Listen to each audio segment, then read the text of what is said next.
Well, Hershey finally did it. They have a full Halloween event that has live scare actors in it with Dark Knights. And as I've said previously, I'm a pretty big fan of Dark Knights. I thought it was a really well executed event and really great for a first try, right? Yeah, of course. I mean, why else would I be making this video? This is Haunted Harvest.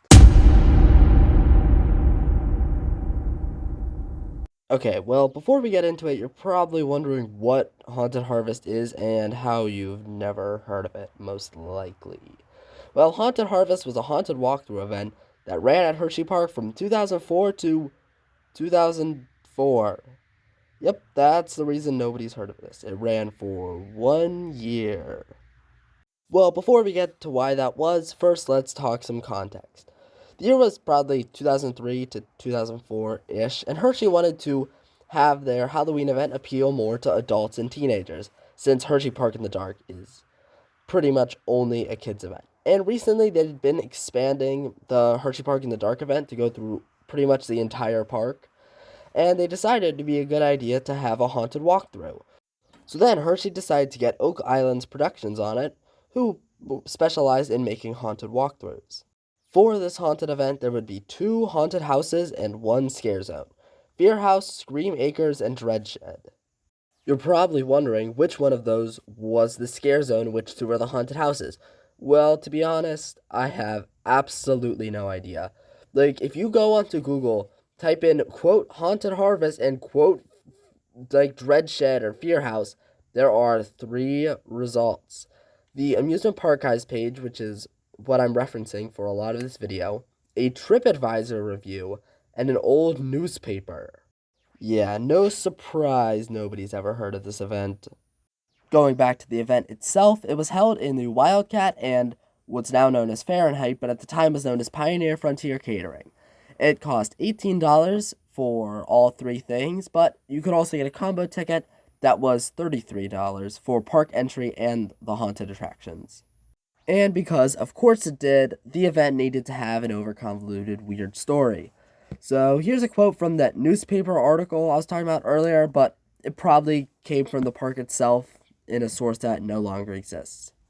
Legend has it that Cornelius Fields and his wife bought a farm in eastern Pennsylvania. He hired many farmhands to help turn the farm into a thriving business. Cornelius, however, soon started hearing voices of the people, who told him to build scarecrows. Many of his farmhands soon started disappearing. One night, the sheriff went out to the farm to investigate the disappearances.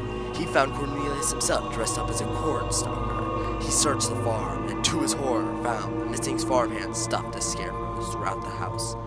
Cornelius was placed in a mental institution, but on October 3rd, 1975, he escaped and returned back to the haunted abandoned farm to join his corn stalkers.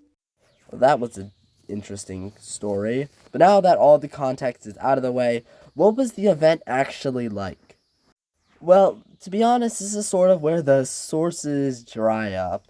From another quote from the newspaper, the Fear House offered up cockroaches falling from the ceilings, hanging bodies, roaming scarecrows, eerie sounds, and in-your-face screams for help. That's only one place.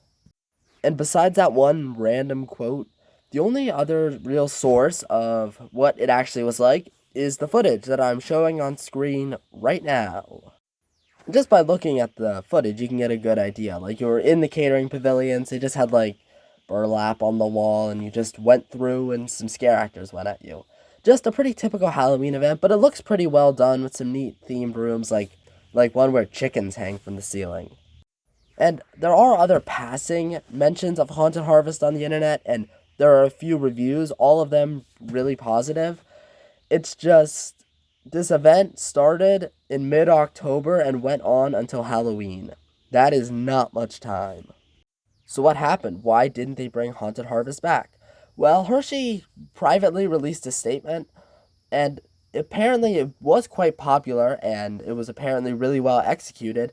It's just that, quote, Hersheypark has decided not to offer Haunted Harvest experience in order to focus on attractions that target our primary audience, the family.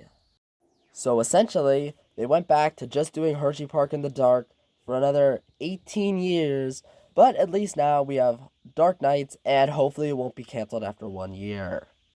And that is it for Haunted Harvest. It went on for like 2 weeks. People enjoyed it, but absolutely nobody remembers that. And there's really no documentation outside of that one amusement park guys page.